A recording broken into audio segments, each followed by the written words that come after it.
Assalamualaikum warahmatullahi wabarakatuh. Sir adalah bagian yang terdalam dan terhalus dari hati. Sir merupakan tempat bersemayamnya cinta yang bersifat rohani. Adapun zikir sir adalah zikir yang muncul setelah tahapan zikir ma'rifat terlampaui. Jika seseorang berzikir telah sepenuhnya berserah diri dan ridho kepada semua keadaannya, maka sampailah ia pada tahapan memandang yang terkasih. Setelah berjumpa atau liqa dengannya, dengan Allah yang kemudian cinta mahabbah pun bersemi. Ada 7 tingkatan zikir. Di antaranya adalah yang pertama zikir lisan, yang kedua adalah zikir kolbu atau zikir hati, yang ketiga zikir jiwa, dan yang keempat adalah zikir ruh, yang kelima adalah zikir sirri, yang keenam adalah zikir akhfa, dan yang ketujuh zikir akhfa sirri. Diambil dari kitab Sirrul Asrar karya Sultan Aulia Syekh Abdul Qadir Al-Jailani.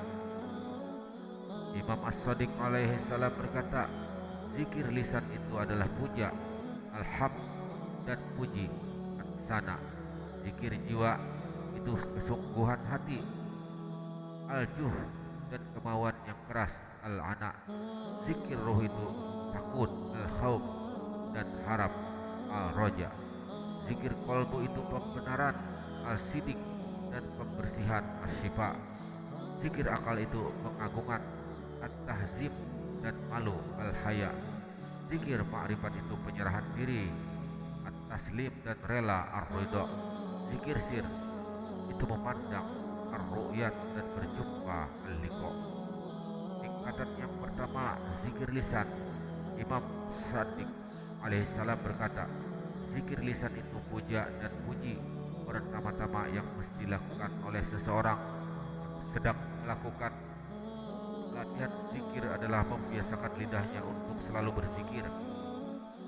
Ia harus senantiasa berzikir tanpa henti dimanapun ia berada dan kapanpun keadaannya. Pada tingkatan ini zikir diwujudkan oleh lisan dalam bentuk pujaan dan pujian yang ditujukan kepada hanya Allah Subhanahu wa Ta'ala. Kata alhamd, segala puji yang diucapkan lidahnya muncul dari persaksian atas karunia Allah kepada sang hamba. Sang hamba mesti bersaksi dan mulai benar-benar menyadari bahwa dialah yang telah melimpahkan semua karunia yang diterimanya. Oleh karena itu, sang hamba mesti mentaatinya dimanapun dan kapanpun ia berada. Tingkatan yang kedua adalah zikir jiwa. Imam As-Sadiq alaihissalam mengatakan, zikir jiwa itu adalah mewujudkan kesungguhan dan kemauan yang keras. Pada tingkatan zikir al-nafs ini, sang berzikir mesti mulai melatih untuk menguatkan jiwanya dengan kesungguhan dan kemauan yang keras agar selalu terjaga dari alfa dan kelalaian. Nafs sang hamba mesti senantiasa terjaga dalam kondisi zikir dan mengingatnya. Dengan kesungguhan dan kemauan yang kuat, sang hamba harus menundukkan nafs diri untuk tetap berzikir, taat pada Tuhannya. Seseorang yang berpikir bahwa dirinya akan dapat menyingkap rahasia-rahasia dan mencapai hakikatnya tanpa bermujahadah kesungguhan, maka dia hanyalah berangan-angan, karena awal perjalanan rohani itu adalah mujahadah. Barang siapa yang tidak memiliki kesungguhan mujahadah di jalannya, niscaya tidak akan memperoleh cahayanya dari Allah. Kehendak dan kesungguhan adalah esensi kemanusiaan dan kriteria kebebasan manusia. Perbedaan derajat manusia adalah sesuai dengan perbedaan tingkat kehendak dan kesungguhan masing-masing manusia. Dengan kata lain, tingkat kemanusiaan saniah seseorang dapat diukur dari kuat lemahnya kesungguhan dan kemauan dirinya untuk tidak lalai dan senantiasa mengingatnya di dalam mencapai peringkat-peringkat rohani di jalannya. Dan orang-orang yang berjihad di jalan kami, niscaya benar-benar akan kami tunjukkan kepada mereka jalan-jalan kami, dan sesungguhnya Allah benar-benar beserta orang-orang yang berbuat baik. Yang tingkatan ketiga adalah zikir ruh. Kemudian Imam As-Sadiq lagi berkata, zikir ruh itu takut dan harap. Tingkatan zikir ruh adalah tingkatan ketika ruh berzikir kepada Allah sampai muncul hasil dari zikirnya itu rasa takut kepada Allah Subhanahu wa taala yang sedemikian rupa hingga seseorang hamba merasa jika ia datang kepadanya dengan kebajikan dari dua dunia jin dan manusia, dia merasa akan tetap dihukum olehnya. Dan pada saat yang bersamaan muncul pula rasa harap yang sedemikian rupa sehingga jika ia datang ke hadapannya dengan dosa dua dunia, maka dia akan tetap mengasihinya dengan ampunan. Sesungguhnya tingkatan maqam kaum dan raja ini merupakan tingkatan rohani yang cukup tinggi, karena tidak akan muncul rasa takut di dalam hati seseorang melainkan karena kesempurnaan pengetahuannya tentang Tuhan. Al-Quran yang mulia mengatakan, sesungguhnya yang takut kepada Allah di antara hamba-hambanya hanyalah orang-orang yang memiliki ilmu. Hanya mereka yang memiliki ilmu yang bermanfaatlah yang memperoleh rasa takut kepada Tuhannya yang Maha Perkasa.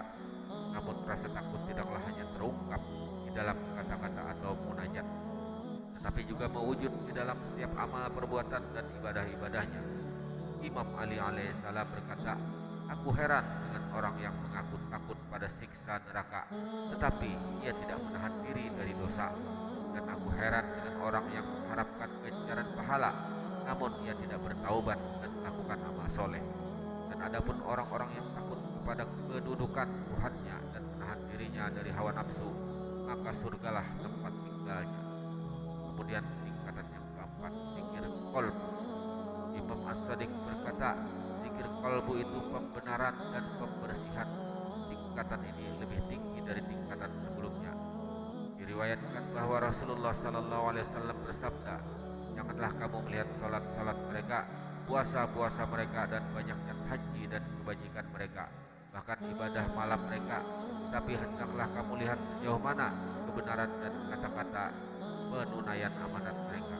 Jangan sampai kita tertipu karena kita hanya mengandalkan amalan lahiriah kita, namun melupakan amalan batiniah.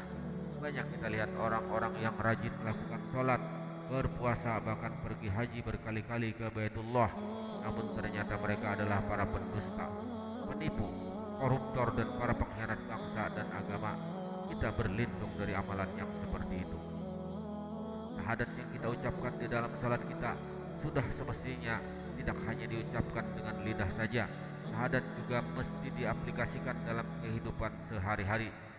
Imam Ali alaihissalam mengatakan di dalam khutbahnya, pokok pangkal agama itu adalah mengenal Allah, dan kesempurnaan dari ma'rifat kepadanya adalah pembenaran atasnya, dan kesempurnaan dari pembenaran atasnya adalah mengesakannya, dan kesempurnaan pengesaannya adalah mengikhlaskan pengabdian kepadanya, dan kesempurnaan dari pengikhlasan kepadanya adalah menafikan semua sifat yang dinisbatkan kepadanya.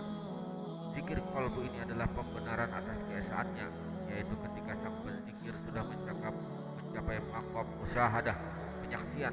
Sang penzikir menyaksikan dengan mata batinnya akan wujudnya yang tunggal, sehingga ia pun membenarkan sang realitas, seraya membersihkan hatinya dari benih-benih basan sifat-sifat yang tidak layak baginya. Maha suci Tuhanmu yang memiliki keperkasaan dari apa yang mereka sifatkan. Tingkatan yang kelima, zikir akal. Imam As-Sadiq berkata, zikir akal itu pengagungan dan malu.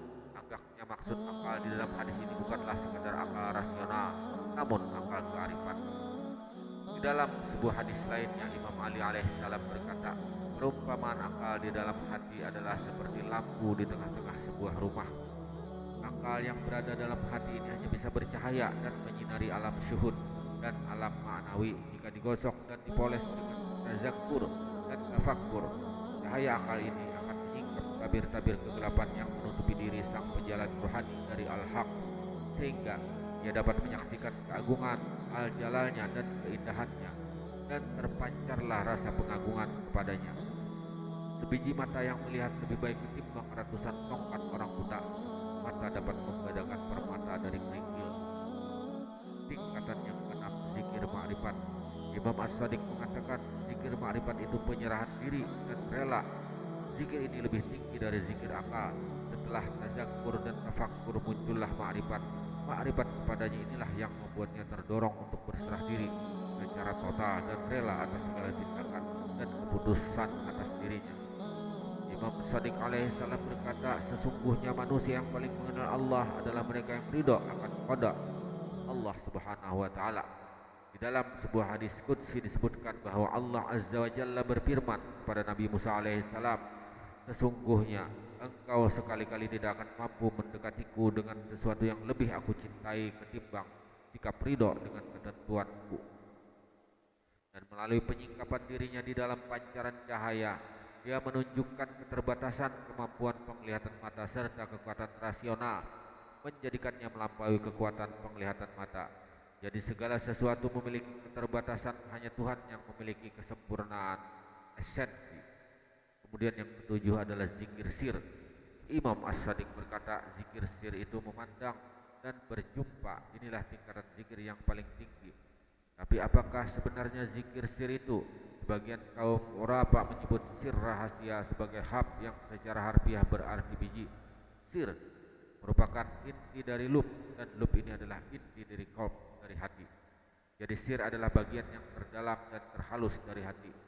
Sir inilah tempat bersemayamnya cinta yang bersifat rohani. Adapun zikir sir adalah zikir yang muncul setelah tahapan zikir ma'rifat terlampaui. Jika seseorang berzikir telah sepenuhnya berserah diri dari dan ridho kepada semua qadanya, maka sampailah ia pada tahapan memandang yang terkasih. Setelah berjumpa liqa dengannya, yang kemudian cinta mahabbah pun bersemi. Imam Al-Murtada Ali Al-Murtada alaihissalam bermunajat, ya Allah Tuhanku, Kaulah yang paling terpaut kepada pencintamu dan yang paling bersedia menolong orang-orang yang bertawakal kepadamu. Engkau melihat, engkau menguji rahasia-rahasia mereka dan mengetahui apa yang bersemayam dalam kesadaran mereka, dan menyadari sampai ke tingkat penglihatan batin mereka. Akibatnya rahasia-rahasia mereka terbuka bagimu, dan kolbu-kolbu mereka memujimu dalam kerawanan yang sungguh-sungguh. Dalam kesunyian, teman dan pelipur lara mereka adalah dengan berzikir kepadamu, dan penderitaan bantuanmu adalah pelindung mereka. Demikianlah, semoga bermanfaat sebagai inspirasi bagi kita semua untuk berserah diri kepada Allah Subhanahu wa taala, untuk lebih mengenal kepada Allah Subhanahu wa taala. Demikianlah, wallahu a'lam bishawab. Assalamualaikum warahmatullahi wabarakatuh.